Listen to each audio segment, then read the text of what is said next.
할렐루야. 하나님은 우리들에게 새날을 선물로 주셨습니다. 하나님께서 주신 새날을 주님과 동행하며 출발하시는 프라미스 성도님들이 되시기를 바랍니다. 우리 모두 다 같이 찬송가 66장 다 감사드리세 찬양을 부르시면서 주님의 이름과 성호를 높여 드립시다.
감사와 찬송을 다 주께 드리어라.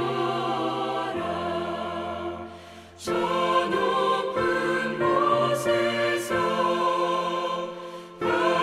다스리시는 주님, 영원한 하나님, 다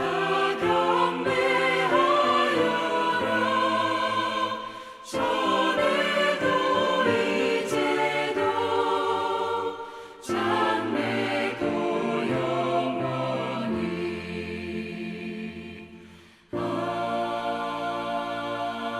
아멘.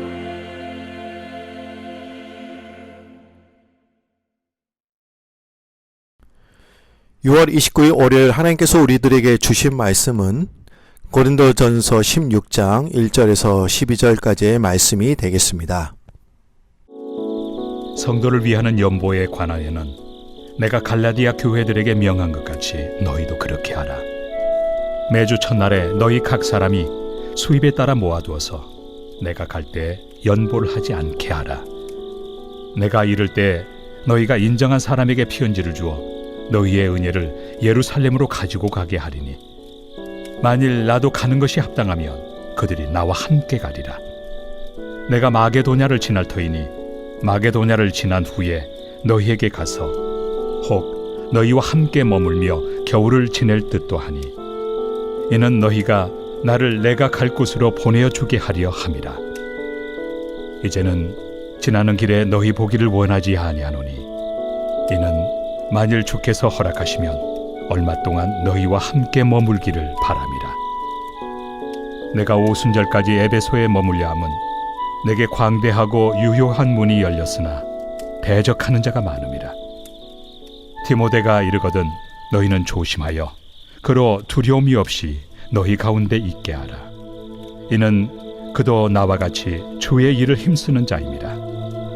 그러므로 누구든지 그를 멸시하지 말고 평안히 보내어 내게로 오게 하라.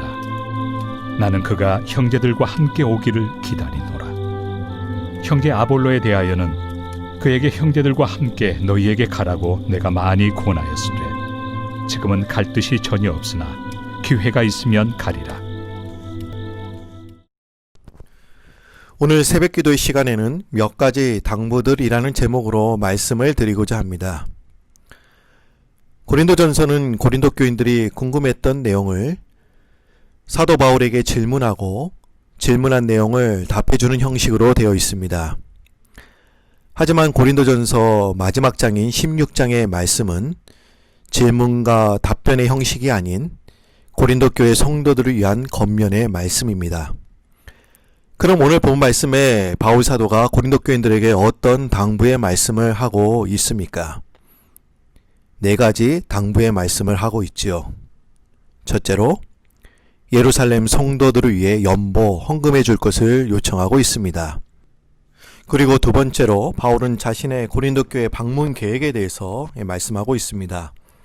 바울은 마게도니아를 거쳐 고린도를 방문하여 고린도에서 겨울을 지내게 될 것임을 알려주고 있지요. 하지만 현재로서 에베소에서 좀 더 머물려고 하는 이유는 대적자들이 많기는 하지만 효과적인 사역을 할 기회가 활짝 열려 있기 때문임을 밝히고 있습니다. 세 번째로 바울은 디모데의 파송 사실을 밝히고 있습니다. 그리고 그에 대한 배려도 당부하고 있지요. 즉 바울은 디모데가 고린도 교회에 도착하면 그를 멸시하지 말고 교회가 특별히 배려해 줄 것을 당부한 것입니다. 디모데는 비교적 젊고 경험이 적은 사역자였습니다. 그리고 당시 고린도 교회는 심각한 분쟁에 휘말려 있었기에 고린들로부터 냉대와 멸시를 당할 우려가 있었기 때문에 디모데를 반갑게 맞이해 줄 것을 당부하고 있는 것입니다. 끝으로 바울은 아볼로의 고린도 교회 방문 계획에 대해 언급하고 있습니다. 바울은 아볼로에게 고린도에 돌아가기를 요청했으나 아볼로는 지금 갈 뜻이 없음을 밝히고 그의 요청을 거절했습니다. 여러분, 누가 아볼로를 보내줄 것을 강력하게 요청한 것일까요? 그것은 고린도 교회 성도들 중에 아볼로파에 속한 성도들일 것입니다. 그리고 바울도 아볼로에게 고린도 교회로 가줄 것을 강력히 요청했습니다. 하지만 아볼로는 이런 제안을 거절하게 되지요.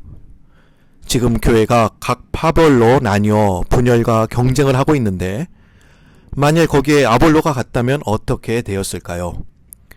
교회는 돌이킬 수 없는 큰 혼란에 빠졌을 것입니다. 그걸 아볼로는 예상하고 있었기 때문에 바울과 고린도 성도들의 제안을 거절한 것입니다. 저는 먼저 여러분들에게 4가지 당부의 말씀을 요약해 드렸습니다. 제가 이렇게 말씀을 드린 것은 오늘 새벽 기도의 시간에 4가지 당부의 말씀을 우리가 다 다룰 수 없기 때문에 이 중에서 첫 번째 당부의 말씀을 여러분들과 함께 깊이 있게 다루었으면 좋겠습니다. 첫 번째 당부의 말씀은 바울은 고린도 교회 성도들에게 예루살렘 성도들을 위해 연보, 헌금해 줄 것을 요청하고 있지요. 예루살렘 성도들을 위해 헌금해 줄 것을 요청하고 있지만 여기에서의 성도는 구체적으로 누구를 가리키는 것일까요? 여기서는 예루살렘 교회의 가난한 성도들을 가리키고 있습니다. 또한 이 연보는 구제 헌금을 가리키고 있죠. 그렇다면 우리는 이런 질문을 할 수가 있습니다. 왜 고린도 교회 성도들이 다른 지역에 사는 예루살렘 교회의 가난한 성도들을 위해 구제 헌금을 해야 하는 것일까? 그 이유는 유대 지역에 큰 흉년이 들었기 때문입니다. 그리고 예루살렘 교회가 가난한 성도들을 돌보곤 했는데 큰 흉년이 들자 교회도 더 이상 가난한 자들을 위해 구제할 수 없게 된 것입니다. 그래서 바울은 고린도 교회로 하여금 그들을 위한 구제 헌금을 해줄 것을 요청하고 있는 것이죠. 그럼 우리는 또한 이렇게 생각할 수가 있겠죠? 예루살렘 교회가 가난한 자들을 구제할 형편이 못 되면 어떻게 하면 되는 것입니까? 구제하는 일을 중단하면 됩니다. 그런데 바울은 굳이 고린도 교회를 향해 손을 벌리고 있습니다. 왜 이렇게까지 한 것일까요? 그럼 이 구제 헌금이 과연 무엇을 의미하는지 여러분들과 말씀을 좀 깊이 묵상했으면 좋겠습니다. 첫째로 구제 헌금은 교회가 부득불하지 않으면 안 되는 사역이라는 것입니다. 구제는 교회가 하면 좋은 일이고 하지 않으면 안 되는 그런 성격의 일이 아니라는 것입니다. 여러분, 우리가 그리스도를 영접했다고 한다면 그리스도인들이 꼭 해야 될 일이 과연 무엇입니까? 그것은 복음을 전하는 일입니다. 사도 바울은 복음을 전하지 않으면 안 되어서 부득불했듯이 구제 역시 교회가 부득불하지 않으면 안 되는 일입니다. 내 힘으로 안 되면 다른 교회 힘을 빌려서라도 해야 된다는 그런 말씀이기도 합니다. 하나님께서는 어떤 성도들에게는 넘치도록 물질의 은사를 주실 때가 있죠. 그런데 그것은 오직 그만 잘 먹고 잘 살라는 것일까요? 절대로 그렇지 않습니다. 하나님께서 어떤 성도들에게 풍성한 물질을 허락하셨다면 거기에는 그로 하여금 가난한 자들을 도우라는 하나님의 뜻이 들어 있습니다. 여러분, 잠언 19장 17절 말씀을 보시면 잠언 기자는 이렇게 말하고 있습니다. 가난한 자를 불쌍히 여기는 것은 여호와께 꾸어 드리는 것이니 그의 선행을 그에게 갚아 주시리라. 이 구제는 어려운 사람과의 관계보다는 하나님과의 관계라는 것입니다. 17절 후반절 말씀이 더 중요한데 지금 뭐라고 말씀하고 있습니까? 그의 선행을 갚아 주시겠다고 말씀하고 있습니다. 왜 이런 행실을 하나님께서 반드시 갚아주시는 것입니까? 그것은 하나님이 하실 일을 대신 하는 것이기 때문에 그렇습니다. 구제는 하나님께서 하시는 일인데 그 일을 하나님 대신 하고 있으니 하나님께서 어떻게 생각하시겠습니까? 우리가 특별한 일을 하지 않아도 하나님은 우리를 사랑하시죠. 그런데 하나님이 하실 일을 우리가 했다면 하나님은 가만히 있지 않으실 것입니다. 우리를 사랑하실 뿐만 아니라 누가복음 6장 38절의 말씀처럼 주라 그리하면 너에게 줄 것이니 곧 후히 되어 누르고 흔들어 넘치도록 하여 너에게 안겨주리라. 우리들에게 넘치도록 갚아 주시겠다고 말씀하고 있습니다. 그러기에 구제헌금은 하나님의 일이며 교회가 꼭 해야 될 사명임을 깨달으시는 여러분들이 되시기를 바랍니다. 두 번째로 구제헌금은 무엇을 의미하는 것일까요? 여러분, 오늘 본 말씀 16장 3절 말씀을 보시기 바랍니다. 16절 3절 말씀 우리가 다 같이 읽어보도록 하겠습니다. 내가 이를 때 너희가 인정한 사람에게 편지를 주어 너희의 은혜를 예루살렘으로 가지고 가게 하리니.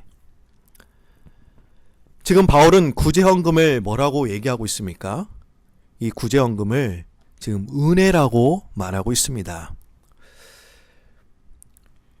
여러분들은 보통 하나님의 은혜라고 하면 무엇을 떠올리십니까? 부흥성회나 에클레시아, 선교여행을 떠올리실 것입니다.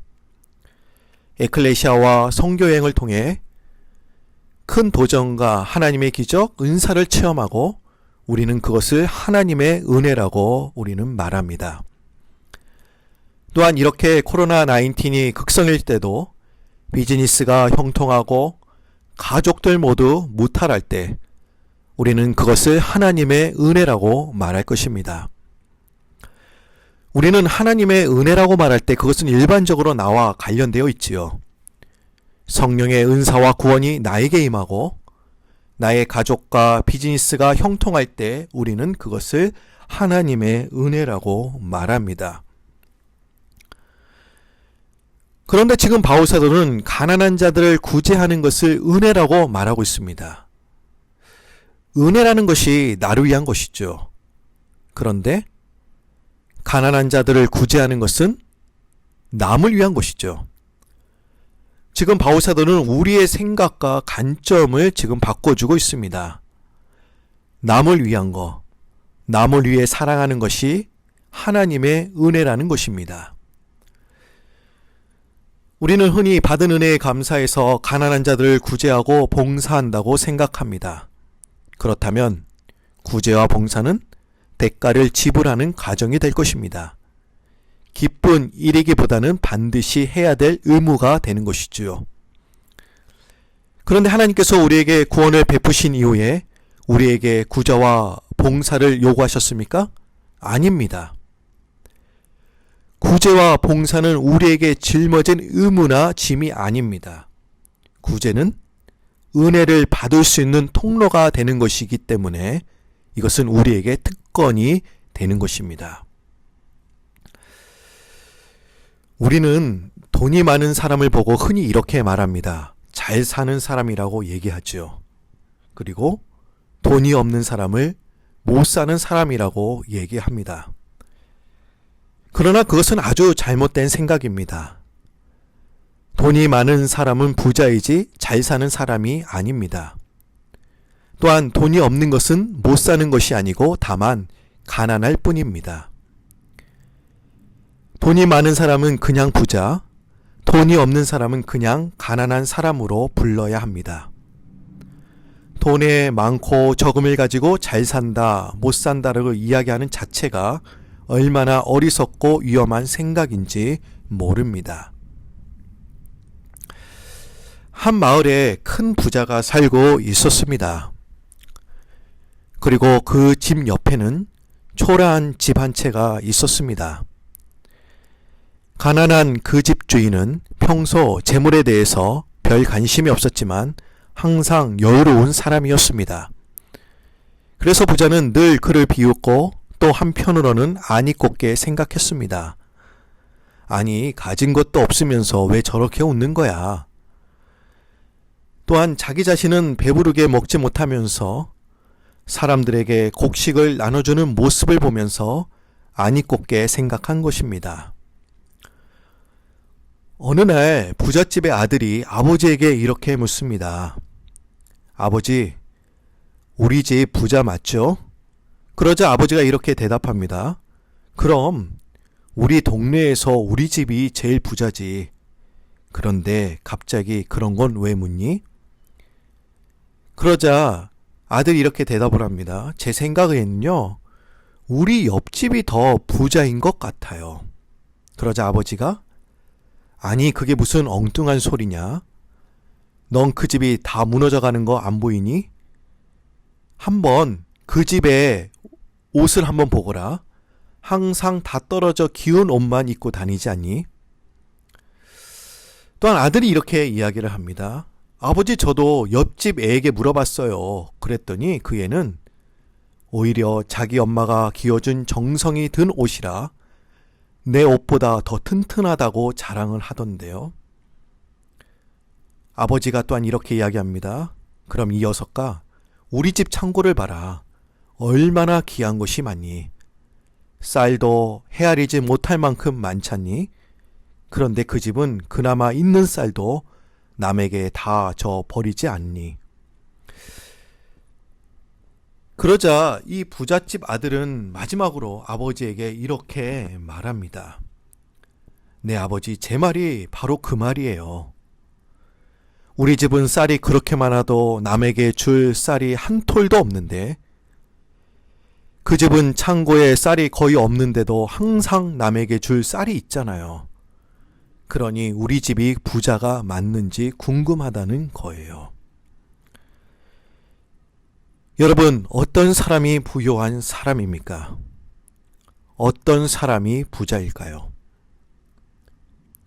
돈이 풍족해도 구제할 수 없다면 그것이 과연 부유한 것일까요? 돈이 넉넉하지 않아도 누군가를 도와줄 수 있는 마음이 가득하다면 그 삶 자체가 부유한 삶일 것입니다. 여러분, 풍요롭고 부유한 삶이란 돈이 넉넉하지 않아도 이웃을 생각할 수 있고 구제하는 일일 것입니다. 여러분, 구제연금이 무엇을 의미하는 것입니까? 여유가 있으면 하고 여유가 없으면 하지 않아도 되는 그런 성격의 문제가 아닙니다.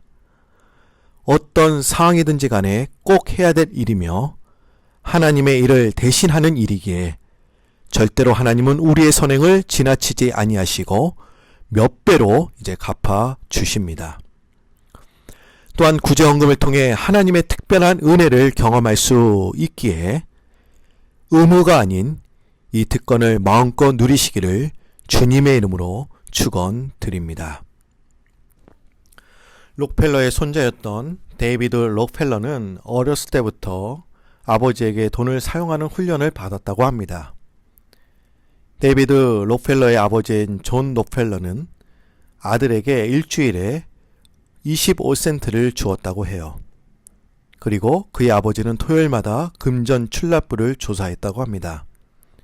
만약 아들이 지출을 엉터리로 사용했을 경우, 불필요하거나 나쁜 곳에 사용했을 경우에는 5센트씩 빼앗아 갔다고 합니다. 그리고 돈을 규모 있게 잘 사용했을 경우에는 5센트를 보너스로 주었다고 합니다. 이러다 보니 일주일의 용돈이 30센트가 되기도 하고 어쩔 때는 20센트가 되기도 했습니다. 그저 그러기만 했다면 25센트의 용돈으로 끝났을 테지만 그의 아버지는 중요한 두 가지 원리를 제시했습니다. 내가 너에게 주는 돈으로 무슨 일이 있어도 이 두 가지는 반드시 해야 한다. 첫째로 10%는 세이빙을 해야 하고 10%는 자선단체에 기부해야 한다. 이 아들은 이 훈련을 통해 그리고 어렸을 때부터 철저하게 훈련을 받음으로 위대한 자선사학가가 될 수 있었습니다. 우리가 우리 자녀들에게 구제연금이 무엇인지를 성경적으로 가르쳐야 되겠지만 무엇보다도 중요한 것은 구제하는 일을 몸에 익히도록 해야 할 것입니다. 어떻게 우리의 자녀들을 하나님의 은혜와 축복 가운데 키워낼 수 있을까요? 우리의 자녀들이 구제하는 일에 힘쓰도록 가르쳐야 할 것입니다. 많이는 아니더라도 용돈의 10% 정도는 구제하는 일에 쓸 수 있도록 우리는 가르쳐야 할 것입니다.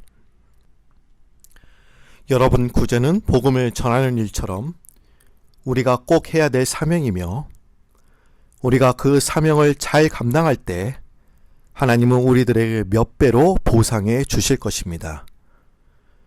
구제의 영적인 의미를 깨달으셔서 그 영적인 은혜와 축복을 혼자만 누리지 마시고 우리의 자녀들에게도 전달해 드리시는 프라미스 성도님들이 되시기를 주님의 이름으로 축복합니다.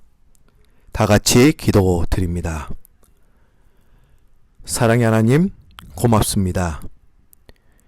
이번 한 주간을 주님과 함께 능력의 말씀으로 출발케 해주시고 구제의 참된 의미를 깨닫게 해주시니 감사합니다.